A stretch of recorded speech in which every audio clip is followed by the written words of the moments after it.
Olá, muito boa noite para você que nos assiste pelo site da Leilosul e também do canal Pecuarista. Aliás, feliz ano novo, seja muito bem-vindo a 2024. Espero que você tenha passado um ótimo Natal, um excelente ano novo e espero que esse ano você tenha muita luz, muito sucesso nos seus negócios. Em nome do canal Pecuarista, da Natura Frig e também da Leilosul, os meus melhores votos a vocês que estão sempre, você que está sempre com a gente aqui no nosso momento de olho no campo, né? Estamos iniciando 2024 e, lógico, com muitas novidades, com o nosso bate-papo de sempre. Esse ano a gente quer trazer para você muito mais informação relevante, claro, sempre do agronegócio. E já aproveito para te fazer um convite para você entrar no site do canal Pecuarista e conferir todas as nossas notícias. Também pode entrar no nosso Instagram, você pode nos acompanhar pelo Instagram, que ali também você recebe informações diariamente, sempre a todo momento. E, claro, confira os nossos programas de Olho no Campo no nosso canal do YouTube. Lá estão todos os programas, inclusive você pode se inscrever e clicar no sininho para ativar as notificações. Assim, toda vez que entrar um conteúdo novo, você recebe esse aviso. Bom, e hoje, para começar muito bem o nosso ano, eu tenho o prazer de receber aqui no estúdio, onde a gente grava o programa de Olho no Campo, um dos nossos colunistas, o Fabiano Reis, ele que está de passagem aqui por São José do Rio Preto, e claro, eu tenho o prazer de recebê-lo aqui no estúdio, e ele topou fazer essa conversa com a gente sobre o que foi 2023 e o que esperar de 2024. Então, fica aí 30 segundinhos, vai rodar a vinheta e a gente já volta.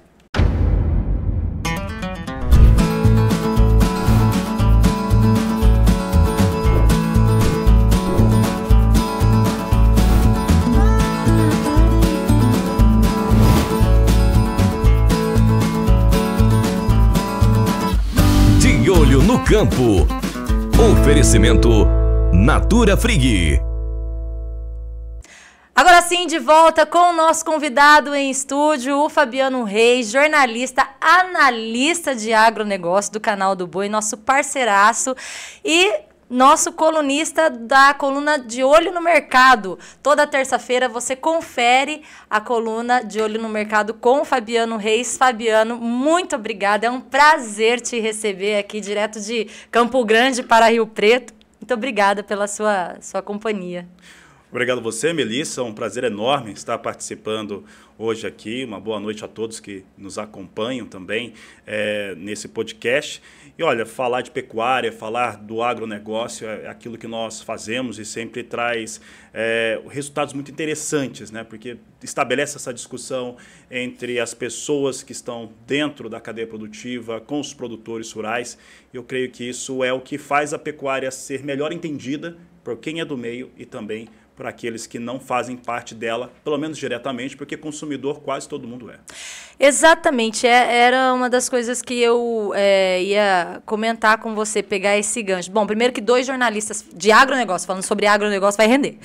Vai render. Isso é mais difícil dar entrevista do que entrevistar. Pois é, você está na posição de entrevistado hoje, né? É complicado. Pois é o contrário do que fazemos todo dia. A gente está acostumado a perguntar, né?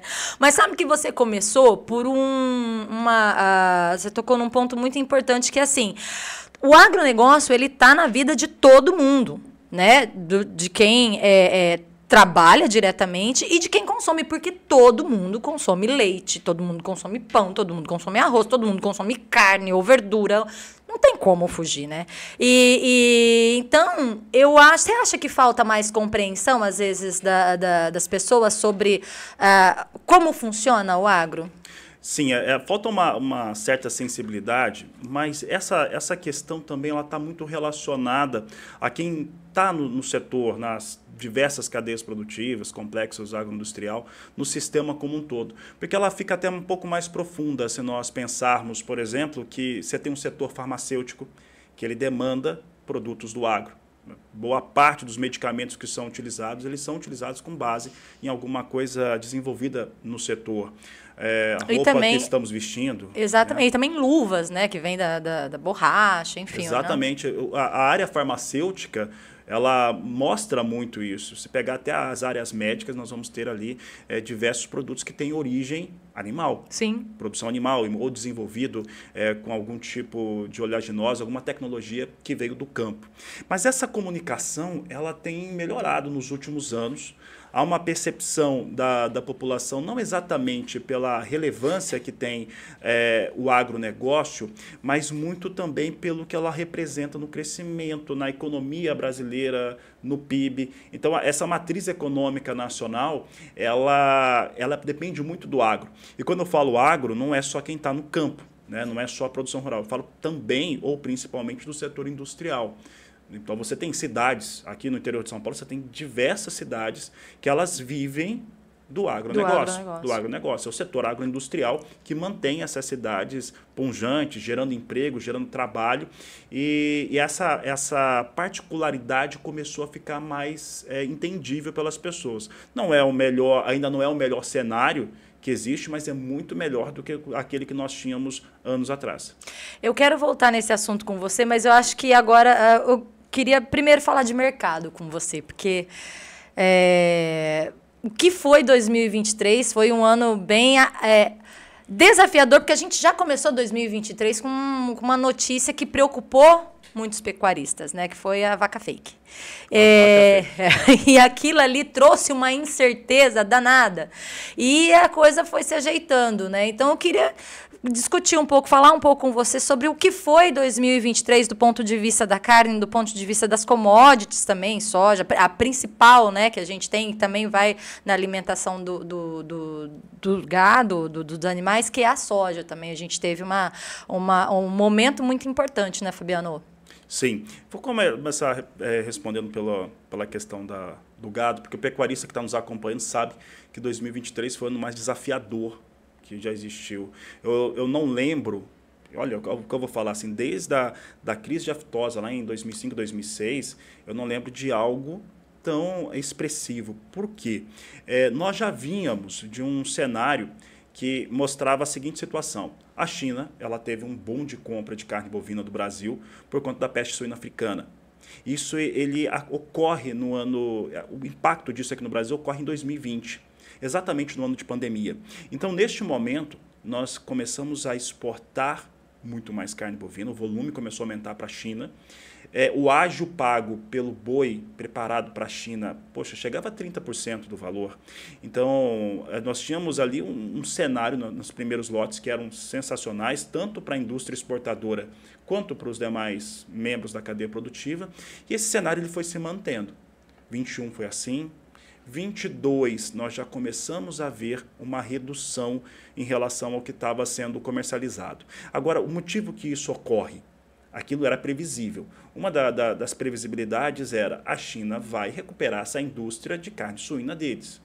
E a indústria da carne suína chinesa, que tinha uma produção baseada na agricultura familiar, vou colocar assim, você criava suínos no campo, em ambientes que não eram tão interessantes, ela muda. Ela começou a ter edifícios com criação de suínos, é algo extremamente controlado, exatamente para evitar problemas sanitários. E nós estamos acompanhando, nós estamos vendo isso ocorrer. Mas o volume, tanto de produção do campo quanto industrial, ele permaneceu da mesma forma. Mas aí a gente já começa a perceber que a tonelada da carne bovina exportada começa a perder preço.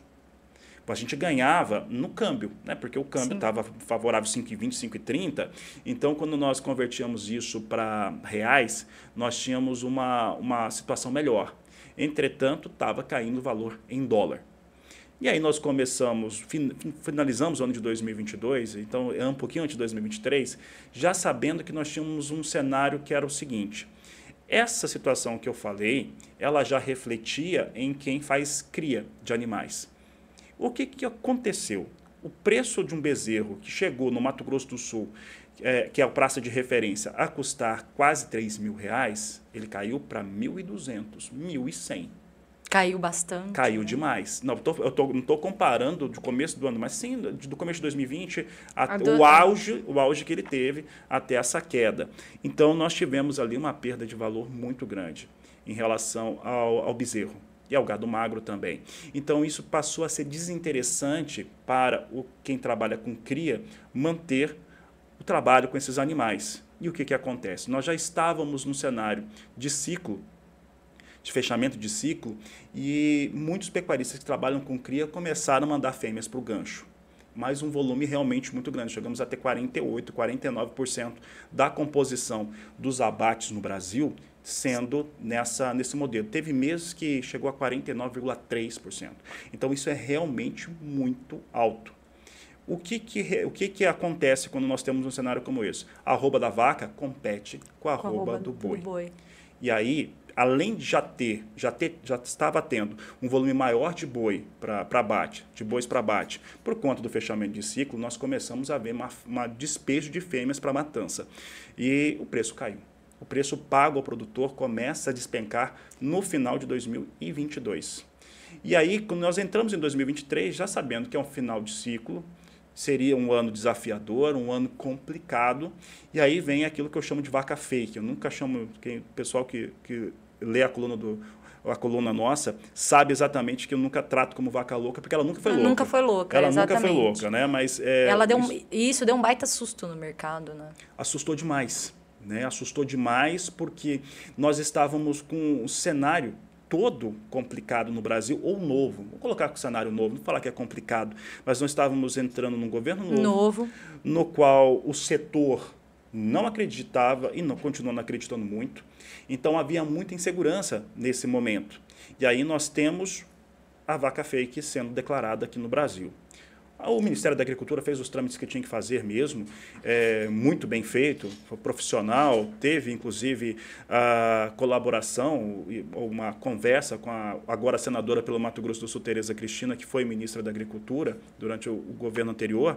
Então, assim, os trâmites foram feitos corretos. E China resolveu mais rápido. Resolveu isso mais rápido. No momento, então, só para trazer um cenário mais atual, a China hoje e o Brasil estão discutindo como fazer dispositivos para que isso não ocorra, para ter esse trancamento nas exportações de uma vez. Nesse aspecto, o ambiente político fica um pouco melhor na relação entre esses países. Mas aquilo que já estava ruim no valor da tonelada exportada até então, até essa vaca fake, quando é retomada a exportação para a China, que as indústrias começam, as plantas começam a ser reabilitadas a fazer isso, nós temos um preço ainda mais baixo. Ele já volta com uma realidade muito mais baixa. E tem um outro fator que o pecuarista, principalmente, ele tem que entender, é que isso que os analistas conversam, as nossas colunas, as colunas de diversos analistas sensacionais que existem no Brasil, né, que avaliam o mercado de gado bovino, aquela informação eles têm também. Os chineses têm essa informação. Eles sabem que nós estamos com estoque de animais, naquela época, muito alto. E aí eles entravam comprando só quando era de interesse. Então, esse momento, eu acho que ele foi crucial para nós vermos um mês de agosto com a arroba do boi despencando, pecuarista entrando em desespero, né? Vimos desespero no mercado, tentaram se organizar, inclusive, para não vender abaixo. Nós tivemos propostas abaixo de R$200 a arroba no estado de São Paulo, a praça de referência. Eu lembro que teve até um movimento da carta do otimismo, que o pessoal, que era uma junção, nós até falamos com um dos coordenadores desse movimento, que era justamente para dar esse ânimo para o setor, para os pecuaristas, né? Porque eram pecuaristas e analistas de mercado se juntaram para fazer essa análise e para dar tamanho era o descontentamento, né, que os pecuaristas estavam passando, que o setor mesmo se ajudou. Então, tinha esse cenário muito, muito triste, né, de preço, o pecuarista ali tentando manter a sua produção, mas, por outro lado, teve essa união também, né, Fabiano? Teve essa união. O pessoal teve que se reunir, conversar melhor. Os grupos de pecuaristas que já existem, que são tradicionais, as associações, os grupos que produzem carne, que atendem nichos de mercado, novilho precoce, GPB, o pessoal começou a ter uma organização um pouco melhor para entender o que estava havendo. Mas o fato é que nós chegamos a ter estados com 50 dias de escala de abate garantido. Sim. Com 50 dias de abate garantido, a indústria não tem onde comprar, porque a escala está muito longe para ela colocar. E eu lembro muito bem de ter conversado com alguns colegas, alguns analistas que estavam com uma visão bem pessimista para agosto, né, um pouco de setembro, e estavam corretos. Né? Porque enquanto assim, realmente vai ser difícil, mas talvez não seja tão difícil assim, mas foi muito complicado mesmo, principalmente para quem precisou fazer recurso financeiro, precisou desse cenário, porque ficar com o animal no pasto também representava também um prejuízo bastante alto para manter a mantença desses animais dentro das fazendas. Enfim, nós chegamos a esse ponto, é o auge da crise, e o pecuarista muito prejudicado. Ainda que a gente tenha tido plano agrícola pecuário, plano agrícola pecuário, eu não estou falando desse exatamente, mas todos os outros, eles não conseguem atender as necessidades dos produtores rurais de jeito nenhum. Né? E o pecuarista já não tem essa tradição de pegar recurso emprestado, né? Financiamento, apesar da taxa ser muito atraente. E aí ele estava desinvestindo. Começou a haver desinvestimento. A primeira questão que nós vemos, que a gente já observou em dezembro e vai observar agora, pelo menos até abril, é que como os animais começaram a ir para abate num grande volume, e isso continuou, né? Só em outubro a gente começou a ter algum equilíbrio, nós tivemos uma quantidade de animais confinados ínfima, assim, muito menor. Eu sempre falo assim, intenção de confinamento, tem aquelas pesquisas, né? Muita gente faz as pesquisas, as instituições, intenção de confinamento é sempre uma e todo ano ela é muito menor. Só que 2023... Foi muito... Realmente ela não existiu, né? Esse confinamento, as indústrias fizeram, as indústrias que têm confinamento, os grandes confinadores confinaram, mas o confinamento não era um bom negócio, essa que é a verdade. Né? Até muita gente está me ouvindo, alguns parceiros que são, né, de trabalho com confinamento, mas não era um bom negócio para o pecuarista, né, durante boa parte do ano de 2023. Então, nós fomos chegando a outubro, novembro, principalmente, aí dezembro, com uma carga de animais confinados baixa. E aí, a escala da indústria em São Paulo ficou ali entre 12 e 17 dias. Se você pensar, é muito? Não é muito, mas é o suficiente para manter uma regularidade, mesmo com esse cenário de começar a ter uma retomada de preços. Alguns estados produtores caíram demais, como o estado de Goiás, que é exatamente um estado que nós vemos sempre como que é muito tradicional em ter confinamento. Então, Goiás, muito reduzido, 4 dias, 5 dias de escala garantida. Mato Grosso do Sul chegou a ficar com 4, depois veio mantendo 10 dias entre novembro e dezembro. Mas esses cenários eles foram suficientes, somado a toda uma realidade de maior volume de recursos financeiros no país. E isso ocorreu com uma melhora do emprego. Nós tivemos melhora não na média salarial do brasileiro. Às vezes a gente tem que dividir isso. Isso não ocorreu no país. O que ocorreu é que começou a se gerar emprego formalizado com maior volume. É isso que nós tivemos no Brasil. Então, tivemos um ritmo melhor de desemprego. No final do ano, teve a maior contratação de funcionários esporádicos dos últimos 10 anos. Esse dado é interessante. Toda vez que nós vemos a economia brasileira crescer, isso é bom para o produtor rural, é bom para o pecuarista, porque significa consumo interno. E significa poder de compra, né, do consumidor, né? Exatamente. E eu lembro, Melissa, Mel, que uma das primeiras colunas que eu escrevi no canal do Pecuarista, eu escrevi alguma coisa mais ou menos assim, que é importante a exportação, é importante o mercado chinês, conquistar novos mercados, mas o mercado doméstico brasileiro é um dos maiores do mundo. E 70% da nossa carne, quase isso, né? Então, às vezes está um pouquinho menos, às vezes um pouquinho mais, 70%, 68% de toda a carne bovina produzida no Brasil fica no Brasil. Então, esse mercado, para nós, ele é muito relevante. O poder de compra do brasileiro é determinante que se tenha, né? E o que nós tivemos também durante esse período? Durante esse período inteiro de 2023, que nós vimos a arroba despencar, tá? Os números de cabeça são mais ou menos assim. Nós tivemos uma queda no valor de arroba entre janeiro até o mês de setembro, que chegava a 28%. Se pegar a média nacional, que estados tiveram mais, estados que tiveram menos, mas chegava a 28%. O valor da carne bovina exportada, ela recuou 18%. Nesse mesmo período, foi o último levantamento que eu fiz em relação a isso. Só que o problema é que a carne bovina vendida no varejo brasileiro, entre janeiro e setembro, ela tinha recuado apenas 7,5%. Então, o varejo absorvia as quedas e não repassava para o consumidor. E quando ele não repassa para o consumidor, nós temos carne atolando no atacado brasileiro, atacado paulista, né, que é a referência, atacado fluminense também, mas principalmente o atacado paulista, ficava mais abarrotado e os preços não reagiam. Se não reage no atacado, não reage na indústria, não vai reagir no campo também. Então, ali começou até, inclusive, em alguns estados, manifestações, sindicatos rurais, associações, se manifestando a favor do consumidor, para que o consumidor começasse a exigir carne bovina com preço mais acessível. E aí os preços começaram a recuar um pouco mais. Né? O que o varejo fez? O varejo, durante aquele período de pandemia, que coincide com o maior volume de carne bovina exportada, ele subiu o preço até um limite e ali ele segurou, ali ele travou o preço. Por quê? Porque mais do que aquilo, o consumidor brasileiro não conseguiria absorver. Teve prejuízo ou não? Eu creio que não. Tá? Mas a margem deve ter ficado muito apertada ou praticamente não teve margem, mas ele segurou o preço ali. E aí, quando a carne cai, eles começam a recompor as margens que eles não tiveram nesse período. Né? Mas isso foi bastante danoso para o consumidor brasileiro e automaticamente para toda a cadeia produtiva.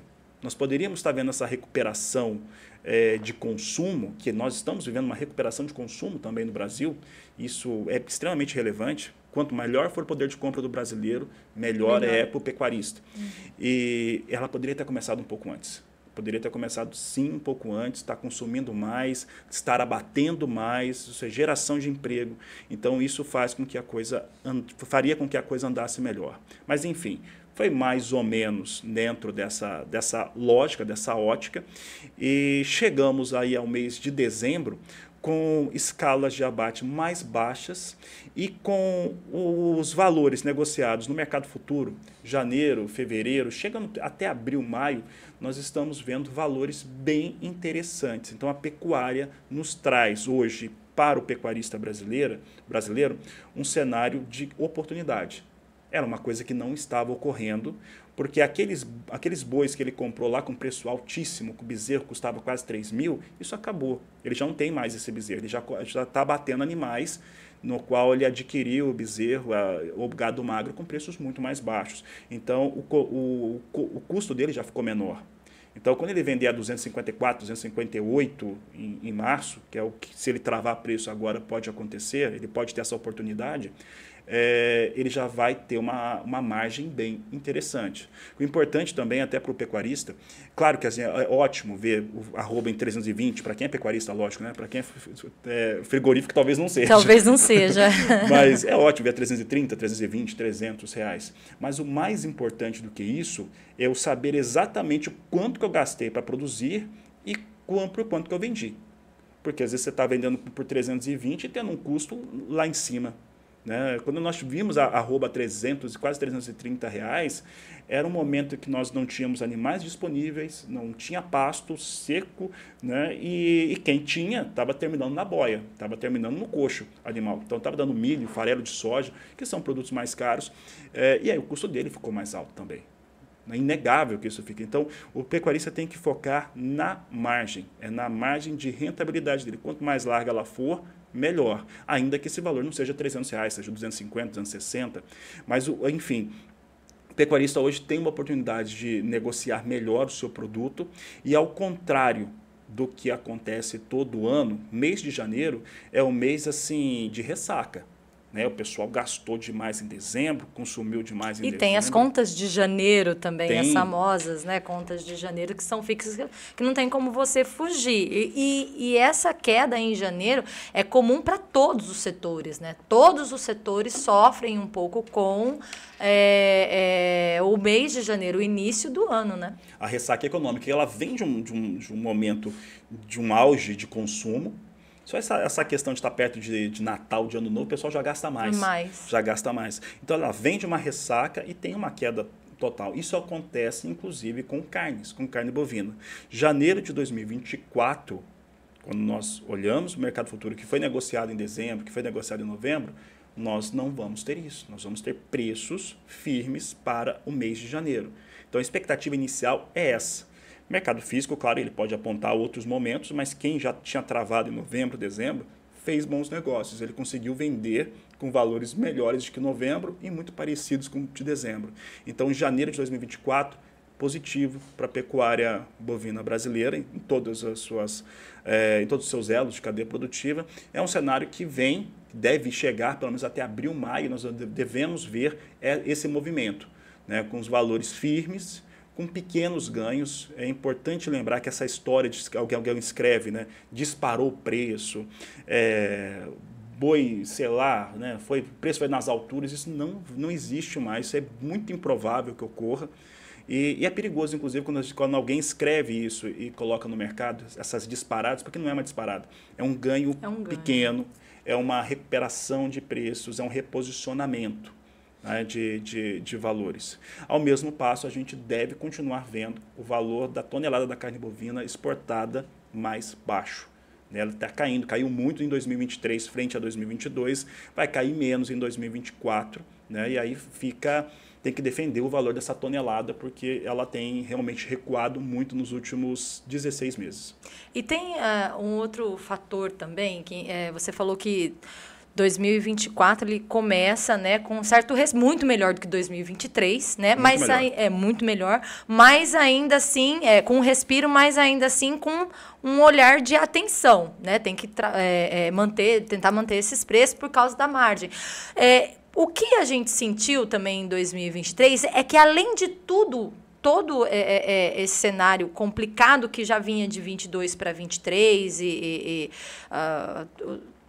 a questão da vaca fake, como você chama, nós tivemos um ano de climático muito atípico, né? E isso impactou também a nossa produção agrícola, que aí são soja e milho e as outras principais commodities, que muitas delas compõem a alimentação do animal também. Como é que... Então, essa questão climática também pegou o pecuarista, né? E muitos deles ainda estão ali tentando se recuperando. Como é que você acha que deve ficar? Não o tempo, mas a questão das commodities, Fabiano. O que você observou? Prever o tempo é algo difícil. impossível. Mas eu vou te posicionar da seguinte forma, Mel, que tudo isso que nós vimos de clima, tudo isso que nós vimos das ondas de calor, ela vai impactar não só a pecuária, mas também outros setores, em especial o ano de 2024. Então, eu vou fazer de novo essa retrospectiva e falar um pouco do que nós vamos ver, né? Porque algumas coisas que nós vamos ver na agricultura, a agricultura, não é que ela é mais previsível, mas de certo modo por conta da tecnologia embutida, e essa tecnologia que eu falo não é só no campo, é a tecnologia também na negociação, na comercialização dos seus produtos, aquisição de insumos. Isso é bastante relevante quando falamos de soja, de milho, de trigo. Falando a respeito do ano, soja é a principal cultura brasileira, é o principal produto que o Brasil tem, é soja. E nós tivemos um começo de 2023 com a saca da soja numa marca muito interessante, R$ 175, R$ 185 a saca de 60 quilos. E isso, para a maior parte dos agricultores, ele dava uma margem muito interessante, uma margem muito bacana. Mas muitos acreditavam que teria um cenário melhor se ele esperasse. Por que ele acreditava isso? Não é inventado. É porque nós tivemos no ano de 22, no ano de 21 e no ano de 20, os valores muito interessantes no começo do ano, e quem não travou e quem não comercializou, quando vendeu no meio do ano, vendeu por quase R$200 a saca. Isso de fato aconteceu. Isso de fato aconteceu. O que nós tínhamos diferente no ano de 2023, que fez que isso não acontecesse? Quem é produtor de soja sabe, pecuarista deve ter ouvido falar. O que não aconteceu? Primeiro, nós tivemos uma safra que é a recorde. Nós tivemos ali uma safra acima de 154 milhões de toneladas. Então, uma safra recorde no Brasil. E nós estávamos e comercializamos muito bem porque a Argentina veio de novo quebrada. Né? Na melhor das hipóteses, a Argentina produziu 22 milhões de toneladas, de acordo com a Bolsa de Cereais de Buenos Aires. Então, o mercado comprador, só que o preço veio caindo. Ele veio sendo reduzido. Por quê? Porque foi como a China conseguiu negociar. E não adianta pensar assim, os chineses isso, os chineses aquilo. Não é verdade. Quem compra passa o dia inteiro pensando em como comprar por um custo menor. Quem vende tem que passar o dia inteiro pensando como vender num preço melhor. Essa é a lógica. E os chineses têm estratégia. Quando a soja bate $13, $13,50 na Bolsa de Chicago, eles saem do mercado. Tá? Agora o que acontece? Caiu de 13 em dezembro, né? Aí os chineses entram comprando tanto nos Estados Unidos como aqui no Brasil. Aí nós tivemos um outro fator, o nosso gargalo logístico. O nosso gargalo logístico, ele faz com que os navios que chegam para portar em Santos, em Paranaguá principalmente, que eles fiquem em fila, que tenham que pagar diárias. Essas diárias são fortunas que são pagas. E aí o nosso prêmio pago pela soja foi lá embaixo, ele ficou no negativo por muito tempo. Esse prêmio ele só foi retomar o positivo dele em setembro. Então, assim, gente, tivemos ali perdas muito grandes. E isso ele impactou no preço da soja que foi comercializada a partir de abril, a partir de maio. Essa soja que chegou a custar 180, ela caiu para o preço de 140, 130. E aí eu tenho amigos no Mato Grosso do Sul que poderiam ter travado em 170 e venderam por 122 a saca. Agora imagina isso, dependendo do volume de soja que tem, e algumas pessoas que eu conversei era o suficiente, era um prejuízo ou uma margem, um lucro cessante, né, que ele não teve, de quase 20 milhões de reais. Nossa. Isso é muita coisa. É muita coisa. Isso é muita coisa.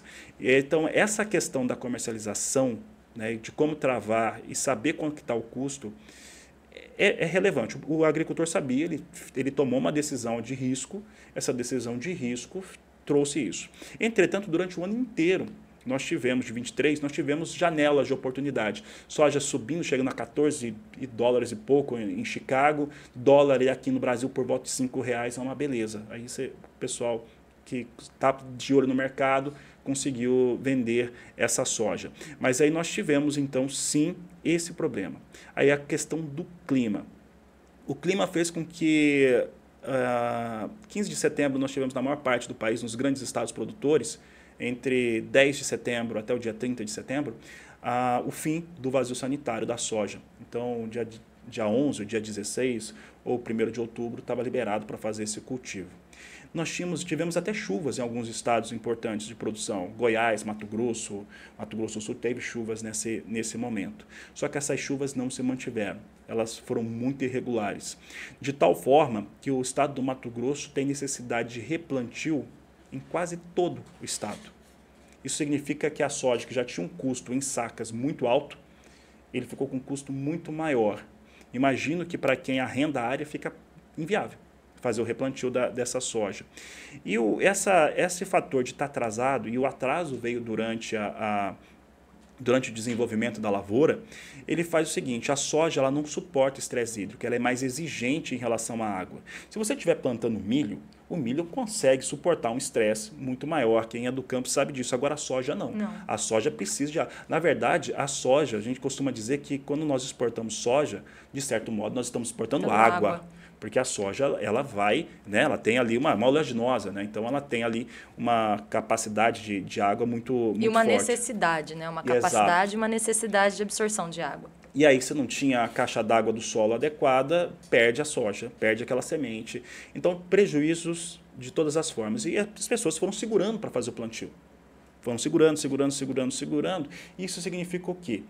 Quem não conseguiu plantar essa soja nos estados do Centro-Oeste, que é a maior região produtora, até o final de outubro, se ele vai plantar, continuar plantando a soja. Mas quem não conseguiu, essas áreas que não conseguiram, que é a maior parte, não vai plantar milho. Ou se plantar milho, você tem um forte risco de desenvolvimento. Tá? Quais são os estados que entram nesse risco? Os principais: estado do Paraná e estado do Mato Grosso do Sul. Paraná no sul do Brasil, Mato Grosso do Sul no Centro-Oeste. Porque esses estados têm uma grande produção de milho. Paraná é o segundo maior produtor de milho em segunda safra, o Mato Grosso do Sul é o quarto. E aí não é uma questão de se vai ter geada.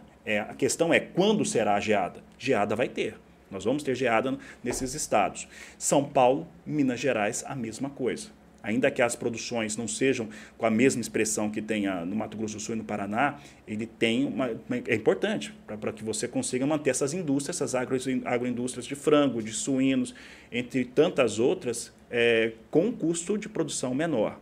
Basicamente, nós tivemos uma safra colhida em 2023 de milho em 130 milhões de toneladas e as primeiras previsões que foram feitas, né, já no mês de novembro, no mês de dezembro, em relação à safra brasileira de milho, que será colhida em 24, segunda safra, somando a primeira também, a terceira, é que ela fique na casa de 112 milhões de toneladas.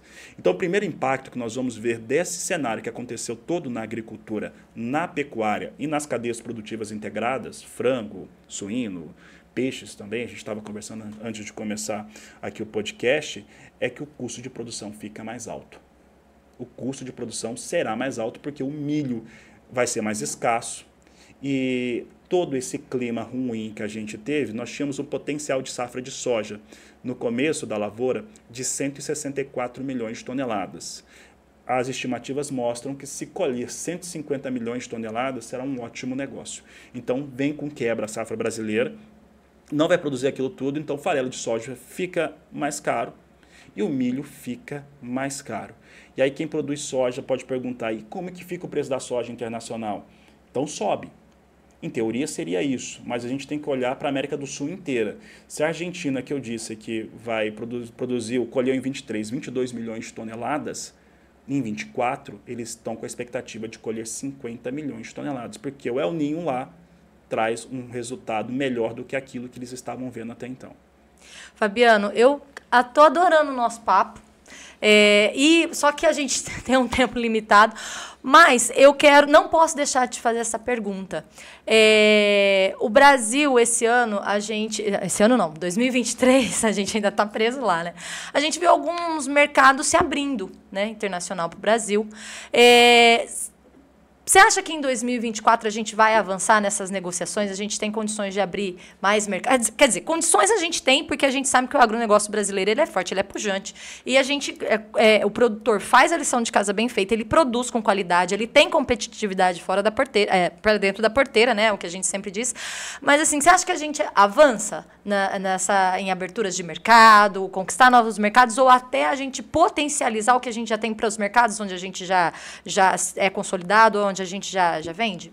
Eu tenho certeza que sim. E eu vou usar até, inclusive, para justificar isso, um estudo do professor Marcos Fava Neves, um grande abraço a ele, se ele estiver nos acompanhando, pessoa que realmente eu sou fã. E ele, tempos atrás, no mês de dezembro, ele colocou 5 pontos que fazem com que o agronegócio seja um excelente negócio para investidores e por que ele vai dar certo. Isso não vale não só para 2024, mas também pelos anos sequentes. O primeiro item que ele coloca é que a necessidade, a demanda por grãos em todo o planeta, ela sobe 50 milhões de toneladas por ano. O único país no mundo que consegue ter uma produção ou uma capacidade de produção para suprir tal demanda é o Brasil. É o Brasil. Então, isso é um ponto extraordinário. O segundo ponto, não sou eu que estou apontando, só estou concordando com o professor Marcos Fava Neves. O segundo ponto são das carnes. as carnes vão, não estou falando só de carne bovina, estou falando de carne de frango, estou falando de carne Proteína suína, animal. proteína animal de uma maneira geral, ela vai continuar elevando a sua demanda. E alguns países que a gente olha e que são clientes do Brasil e que abriram mercado para o Brasil há pouco tempo, estou falando de Indonésia, Taiwan, que também está ligado à China, mas Coreia do Sul, esses países, ou eles têm um grande poder de compra, ou eles têm uma população gigantesca. Nós estamos falando de países como a Indonésia, que tem mais de 120, 130 milhões de pessoas. Então, são países que têm uma grande capacidade de absorção e vão demandar muito mais carne bovina. Coreia do Sul é uma população que está enriquecendo. Então, esse fator é muito interessante. Coreia do Sul enriquece, eles compram mais carnes, eles melhoram a sua alimentação. A primeira coisa que melhora normalmente é esse consumo de proteína. Um outro fator aqui, eu não vou conseguir lembrar dos 5, mas o terceiro eu lembro muito bem, é o de bioinsumos. O Brasil é vanguarda no desenvolvimento, e esse desenvolvimento permitiu não só que grandes multinacionais, grandes empresas fizessem esses produtos, mas pequenas empresas, empresas que estavam alojadas, que eram empresas desenvolvidas dentro de universidades, começaram a criar esses produtos e, mais do que isso, eles são aplicados na agricultura e também na pecuária de escala, que estão tendo grandes resultados, com produtividades superiores aos produtos químicos convencionais. Então, só para pegar esses 3 pontos, a gente enxerga que o mercado ele vai ficar muito mais, vai dar um suporte muito melhor para o brasileiro, para o produtor brasileiro e também para o país como um todo. O país precisa do agronegócio como suporte para a sua matriz econômica. Quando eu falo do agronegócio, é a produção, produto mais primário exportado e os produtos também terciários que são exportados através da nossa agroindústria. E aí a gente, é aquilo que nós comentamos, ou que eu comentei, a gente sabe fazer, o produtor brasileiro sabe fazer, o produtor brasileiro cumpre protocolos, o Brasil ele é o país que mais produz e também do país é o país que mais se exige protocolos adequados de produção, seja para que área for do agronegócio. E o produtor brasileiro ele sabe fazer, né? Isso a gente também tem, essa tecnologia, esse cuidado, essas leis, né?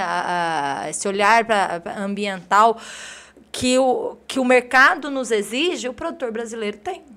O produtor brasileiro ele tem sistemas sanitários muito exigentes, os mais exigentes do mundo, dá para colocar assim. O Brasil tem um sistema também ambiental muito, muito, muito rígido. Né? Em que lugar do mundo você tem uma propriedade e você paga por ela para manter ela intocada? Né? Você tem uma parte da propriedade só no Brasil que tem algo assim. E a gente tem visto, a gente vai ver muitos países, principalmente a União Europeia, colocando empecilhos em algum produto brasileiro. A União Europeia, inclusive, agora há pouco, tiveram que manter o uso de glifosato por lá, né? Agora recentemente, mostrando também que eles não conseguem manter o discurso, né? Manter a aplicação do discurso que eles querem para outros países. Eu costumo dizer que antigamente se levantava, e quem é da área de carne bovina viu isso muito bem, barreiras sanitárias. Né? Porque a aftosa, porque isso, porque aquilo. Isso não existe. Mas não existe. Não existe. Nossa sanidade é incrível e eu creio que quem trabalha com isso é extremamente sensível a essa causa.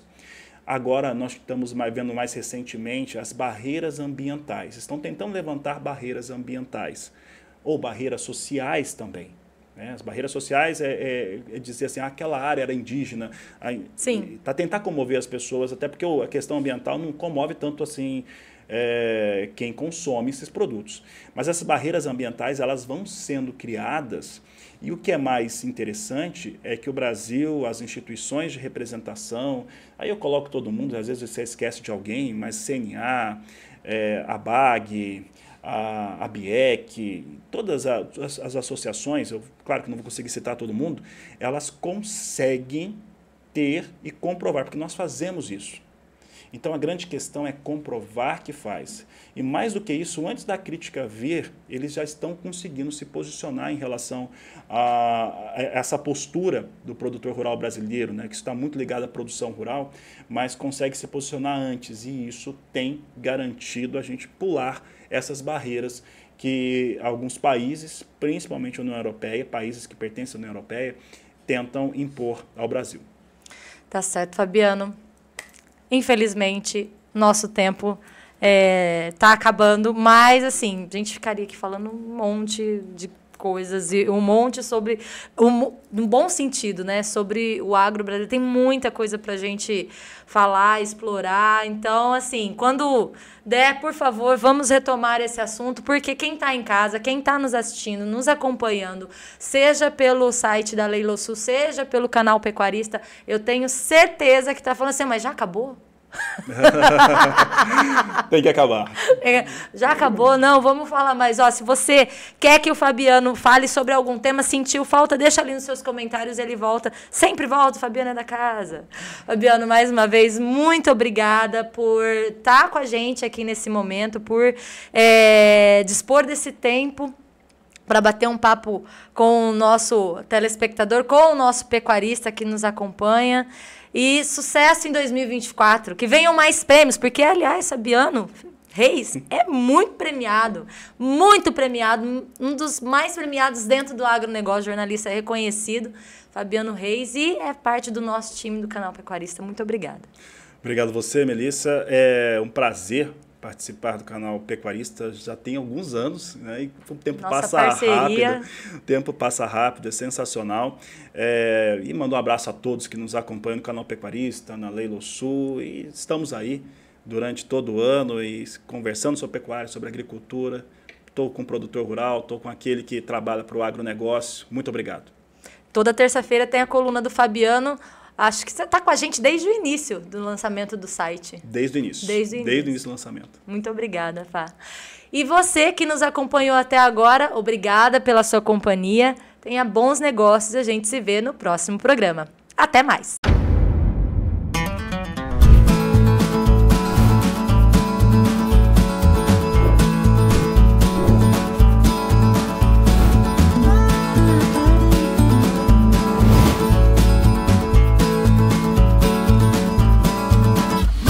De olho no campo.